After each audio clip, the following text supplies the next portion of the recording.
Thank you very much to Yoon, to Director Han for the invitation to speak in this magnificent National Museum and to give this lecture on trade. I also want to thank Professor Shin, to whom I owe the invitation to come to Korea, and I'd like to thank as well Kim Yong-ha, who did the translations of these slides. Professor Shin has told me that you are interested in especially the Asian department of the museum on Mesopotamia and Mesopotamian trade. And the center of this lecture will be on Mesopotamia. However, I want to talk about ancient trade more generally and also to discuss why trade has become an important theme in world history.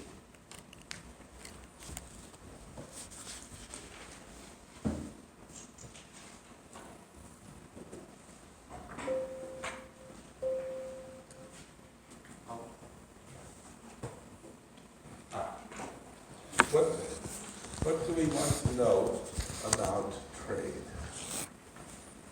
First,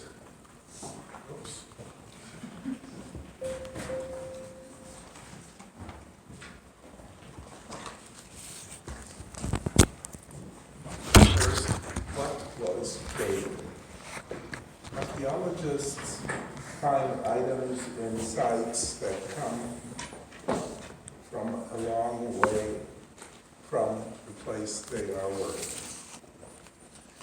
In ancient texts, there is often little information about trade, even when exotic items, long-distance items, exist that must have been traded. When did trade begin? This is not easy, since items could be exchanged down the line between villages, and this down-the-line trade could cover a lot of territory. Is that trade, or is it exchange? Who were the traders? Who was moving these goods?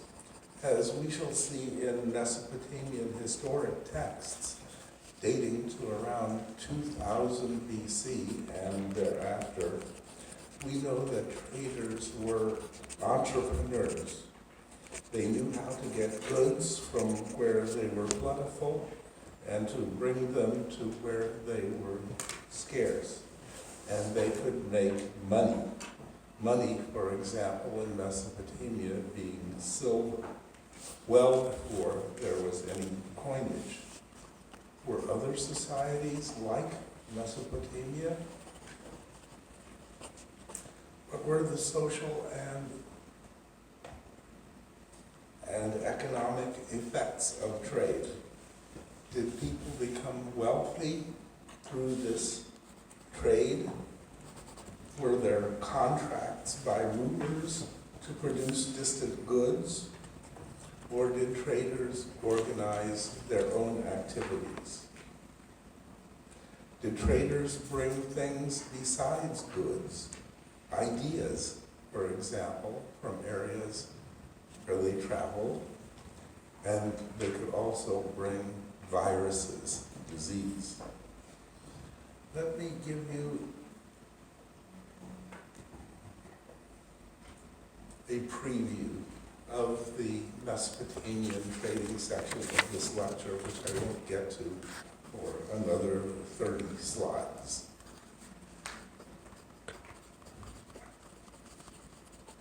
These letters that I will read you an excerpt from come from the Old Assyrian dialect of Akkadian.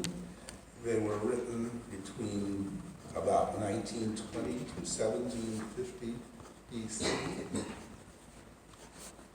And I would like you to note references to silver as money, to to markets, to profits and losses.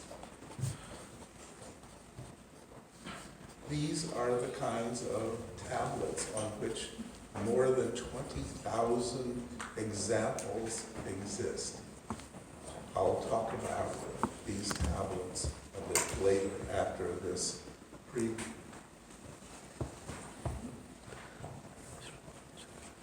A message from Silla, Labum, and Elani. Tel Puzur, Ashur, Amua, and Ashur Shamshi. That's the way the Mesopotamian letters are function. It means simply, dear Silla, Labum, and so forth. Dear Puzur, Ashur, and so forth. Sincerely yours, Silla, Labum, and Elani. 30 years ago, you left the city of Ashur. You have never made a deposit since, and we have not recovered 1 shekel of silver from you. But we have never made you feel bad about this. Our tablets have been going to you with caravan after caravan, but no report from you has ever come here. We have addressed claims to your father, but we have not been claiming 1 shekel of your private silver. Please do come back right away. Should you be too busy with your business, deposit the silver for us. Remember, we have never made you feel bad about this matter, but are now forced to appear in your eyes acting as gentlemen should not. Please do come back right away or deposit the silver for us. If not, we will send you a notice from the local ruler and the police, and thus put you to shame in the assembly of the merchants. You will also cease to be one of us.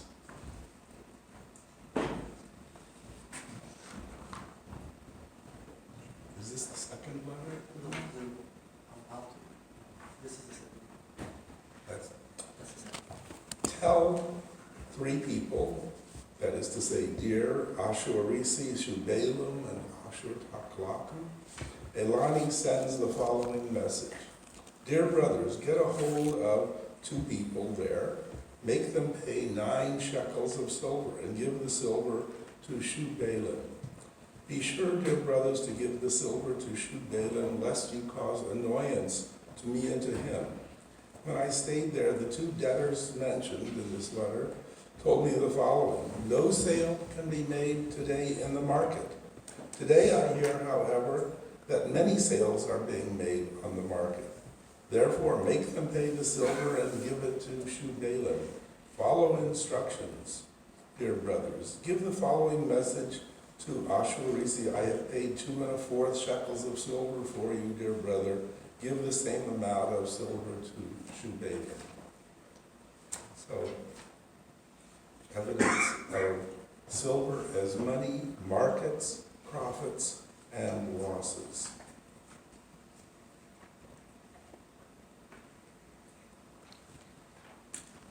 Let's look very briefly at the history in a few examples of pre-modern trade.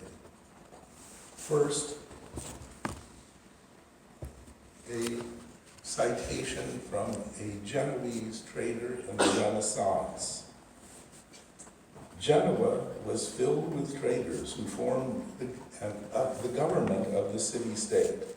And this particular text says, well, everyone from Genoa seems to be a trader.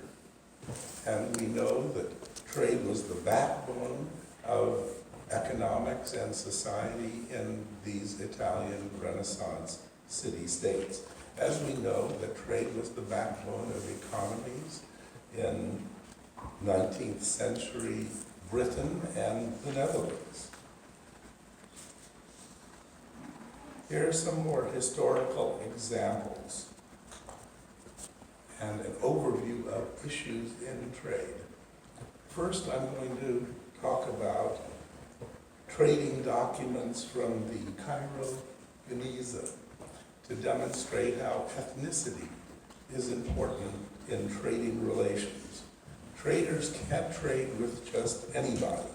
They must know people and have local contacts with them. This example refers to documents of Jewish traders. The documents were found in a section of the Jewish temple in Cairo dating to about AD 1000. Now, documents in the Jewish tradition that mention the name of God cannot be destroyed. So these letters, and there are tens of thousands of them, were stored in a storeroom, basically, of this temple in Cairo, a storeroom called the Geniza. I'm also going to give you a brief example of the extent of Roman trade at about AD 0.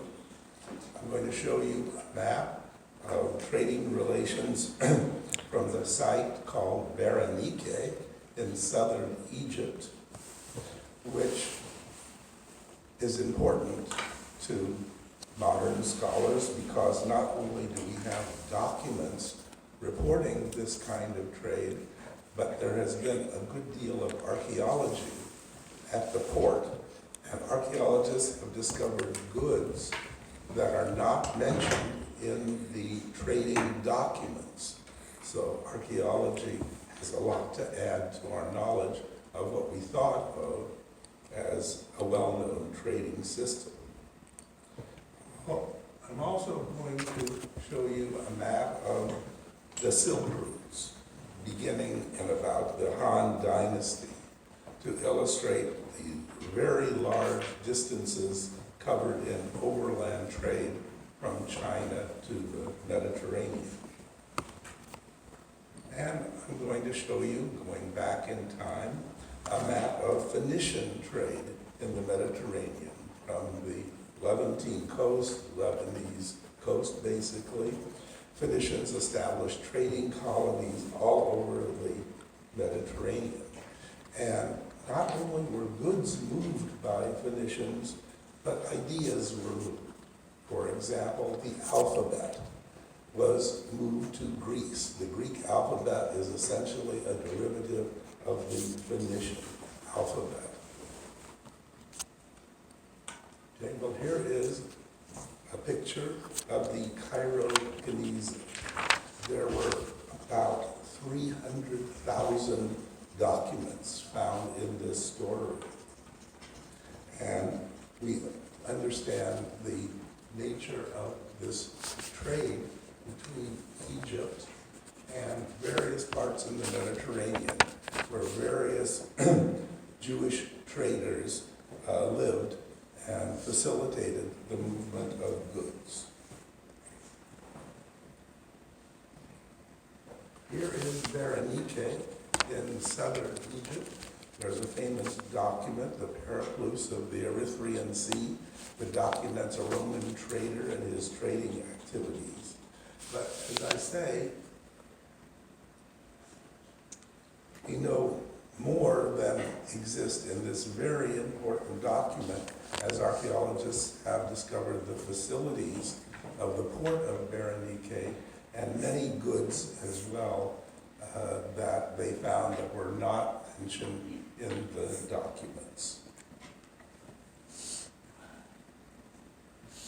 Here is a map of the Silk routes starting in the Han Dynasty, so somewhere around maybe 200 BC.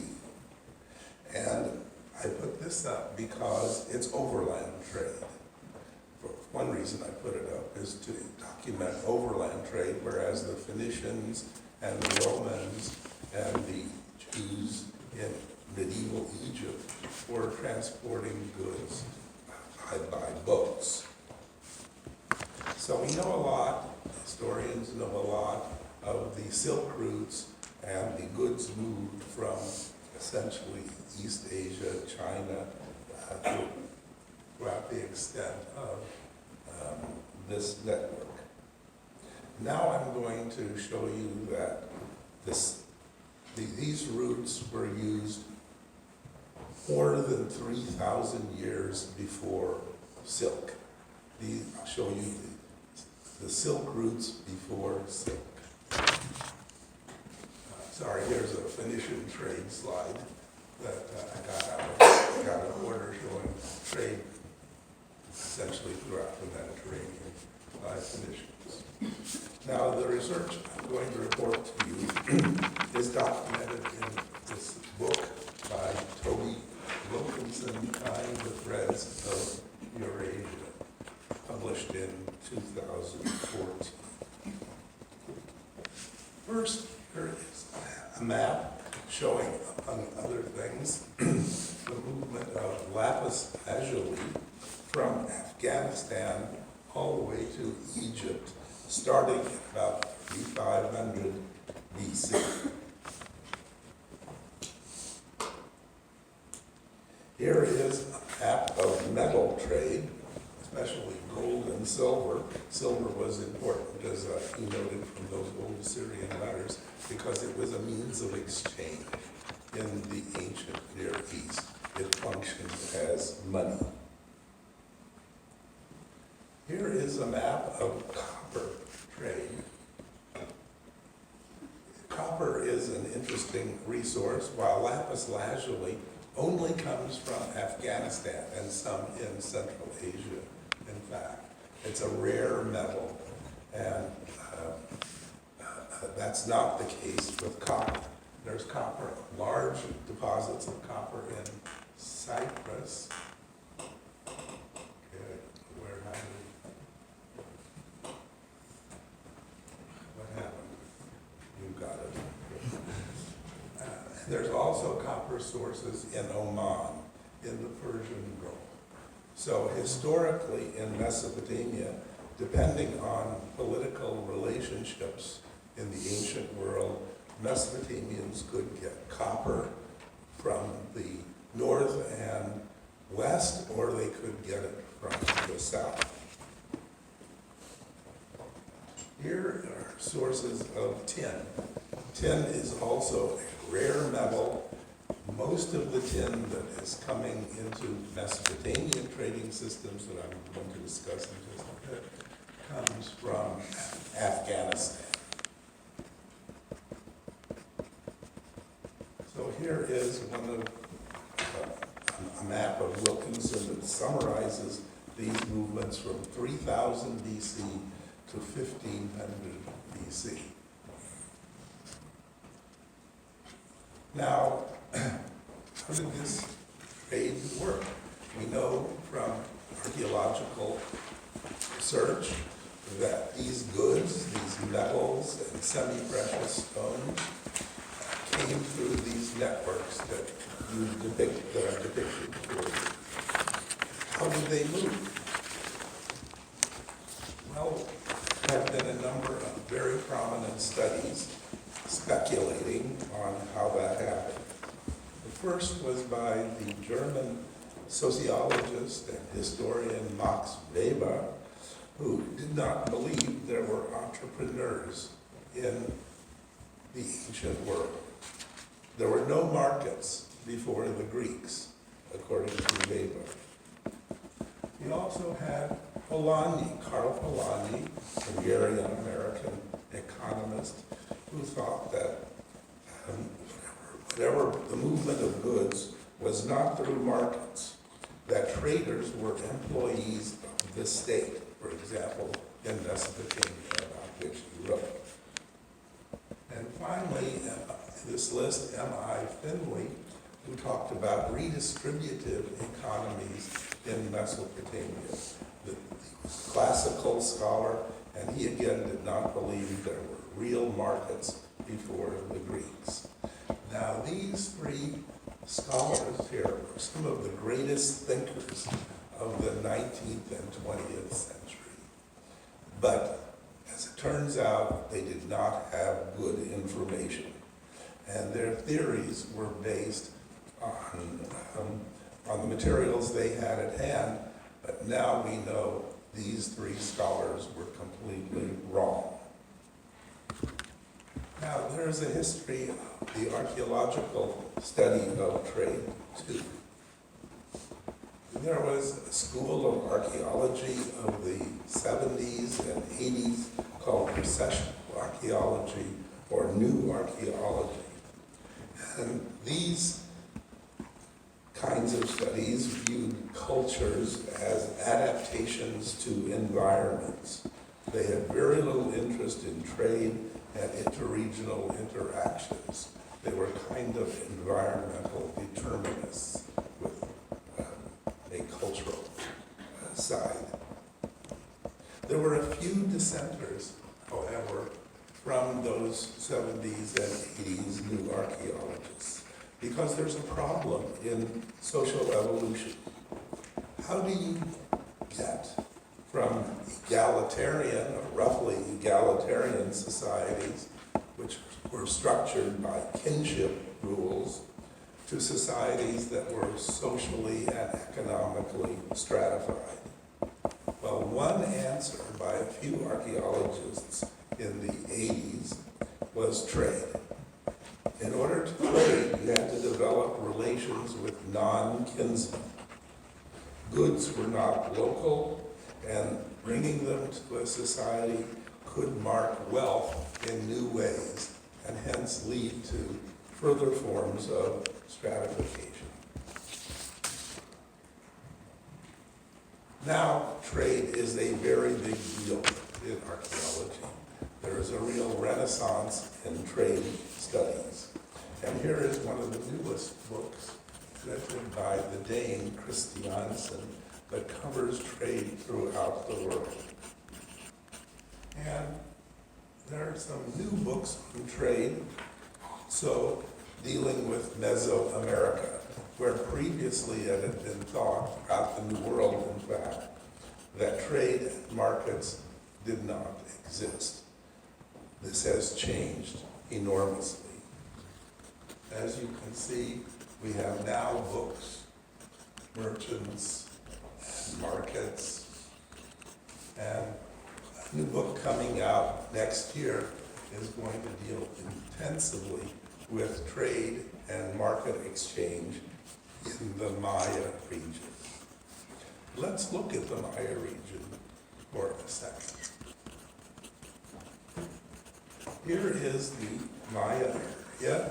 It's the area of southern Mexico and Guatemala and Honduras, basically, and Belize. The recent research now argues that the first trade in this Maya area appeared as a byproduct of religion, of ritual. The first structures in pre-classic Maya cities were these kinds of temples and observatories called igloos. But notice there's a big plaza in front of that temple, and in this kind of plaza, it has been argued persuasively that a marketplace existed.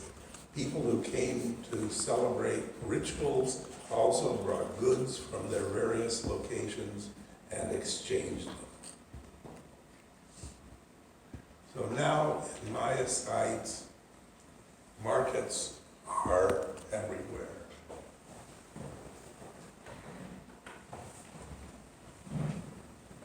Now in 2009, there is a citation from a very good book that wonders whether there even were markets. But now, in a few years, markets are everywhere. So research moves very fast in the Maya region and in other regions too, obviously. Well, how were goods moved? This Maya region. The Maya did not have domesticated animals. It's a peninsula, and there was a lot of watercraft. They're called canoes, but they can be gigantic in size. They're really boats. And human labor was cheap in the ancient world in general, and human carriers could bring lots of goods on foot. Who kept track of these various exchanges in trade? We have depictions of scribes who are writing down the nature of the transactions. And what about money? How was exchange calculated? Cacao beans were one of the chief ways used as a standard of exchange. And we also have counting sticks and bags of tokens in the possession of Maya scribes who were recording trade. We also have some good archaeological evidence of trade. Here are various kinds of trade routes centered on the site Khan-Kuen, convergence of the arrows in that dark circle, which was on a peninsula and had various ports functioning to circulate goods, such as polyhedral obsidian cores in the dozens that were stored at Khan-Kuen and circulated throughout the Maya region. Finally, I'm coming to Mesopotamia and the old Assyrian trade. Note that I'll use the word Karum, which is the community of old Assyrian traders. And here is a map of the Western Asian region. I'm going to talk about northern Iraq and eastern East Central Turkey. There is the arrow between the city of Ashur in northern Mesopotamia and the chief site of Assyrian traders, Kanesh, modern Kultepe, in Anatolia.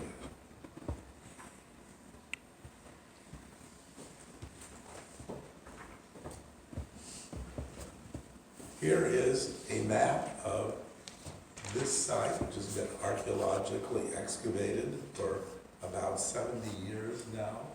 There is a citadel in the center, and then there is a lower town, which is the neighborhood, the population center of this site.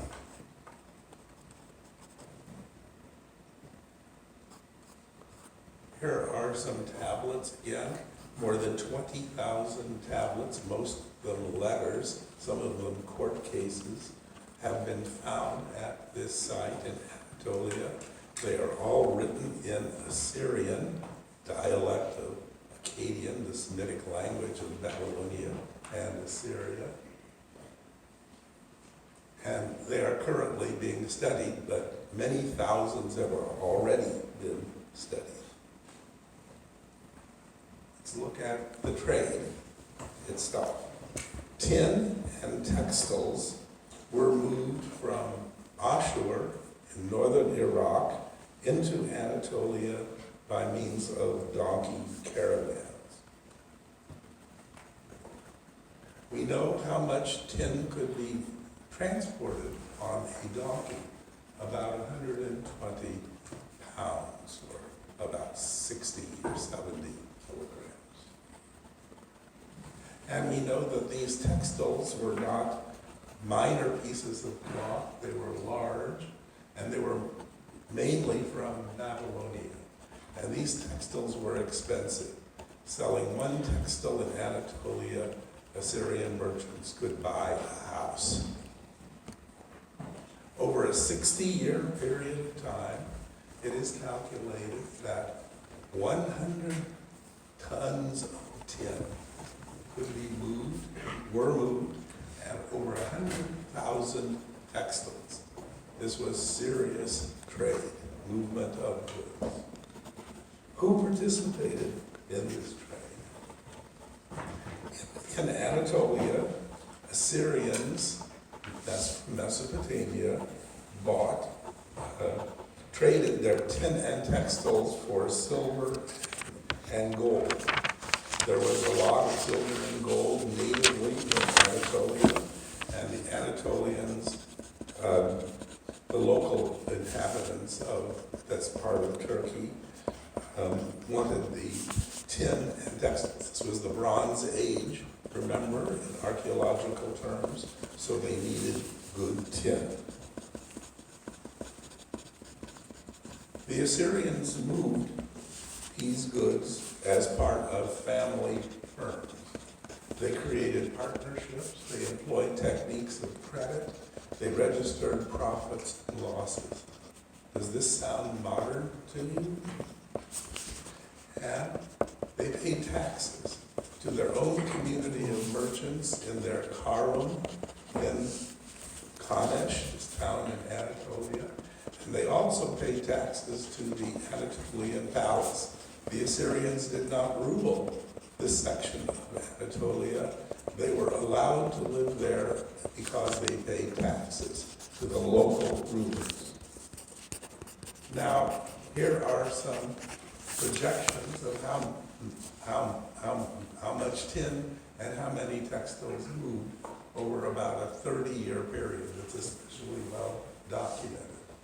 But you have to allow that the documents themselves do not account for all the tin and textiles that were moved in this 30-year period because of the accidents of discovery and translation and so forth. So tin per year, direct evidence 22 tons, but perhaps there are as many as 40 tons, and perhaps as many as more than 1,000 donkey loads of goods moved.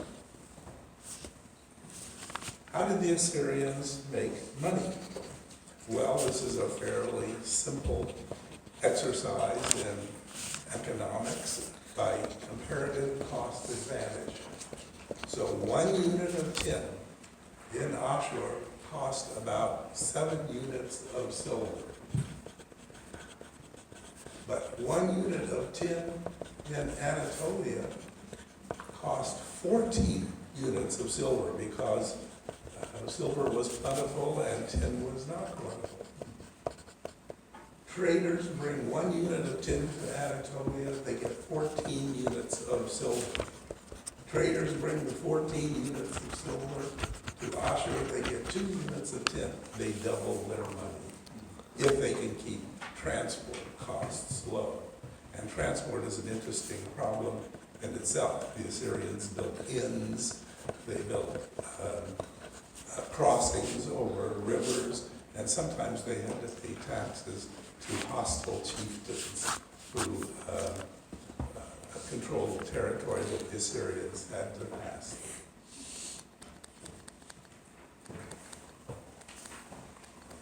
Here are the trade patterns schematized between Assyria and Anatolia. Textiles from Babylonia come to Ashur. Tin comes from the document